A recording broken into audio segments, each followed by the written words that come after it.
Brilliance Audio presents Happily Whatever After by Stewart Lewis. Performed by Kelsey Navarro. It's amazing how some people thrust a door open when you merely crack it an inch. After that simple sentence, this kid went on a massive tirade about growing up, moving here, meeting Barkley, and the fact that he felt like a total houseboy. I wanted to say, it's that or your aunt's house in Ohio. Do the math. And don't get me started on Sumner, who is a full-on #nutjob, he said. So is Barkley. Do you know he takes him to the dog spa every Friday, where he gets his nails clipped and his coat hand-sheared and, are you ready? A massage. I'm like, hello, I'm the boyfriend. Where's my fucking massage? I laughed, and he rolled his eyes. Sumner freaks out every Friday 'cause he hates the spa. It's so weird. He totally knows when it's Friday. How in the world does the dog know it's Friday? I was a little confused.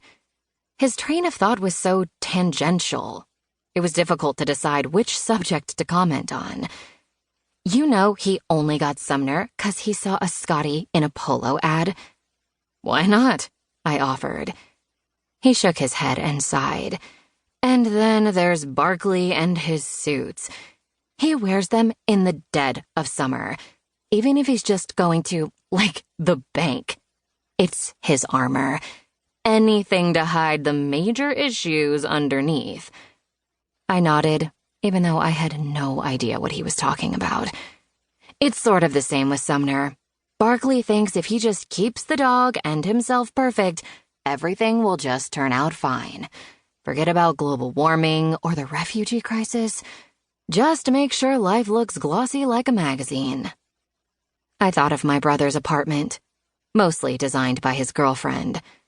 The bamboo plants in the blown glass pots, the gleaming Italian espresso maker, the $30 candles. He had done well for himself. In our 20s, Brady was just a dude working odd jobs.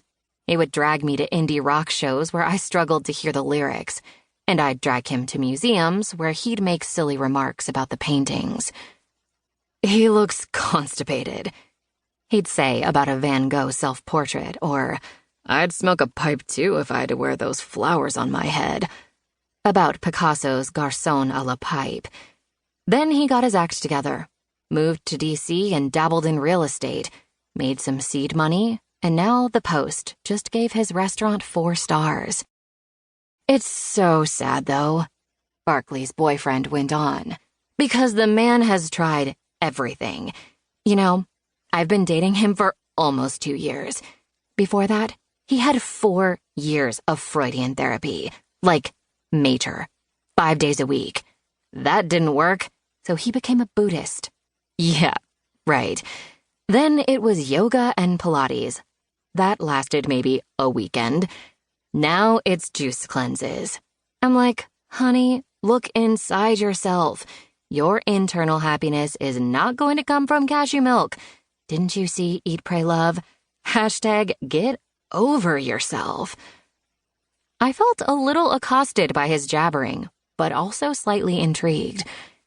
He looked like he had just graduated high school, and the hashtag thing was weird. I considered asking his age, but before I could open my mouth, he started in again. Did you know Barkley's father was Bill Clinton's advisor? I took my hand away from Sumner and said, no, that didn't come up. Well, are you ready? He was closeted.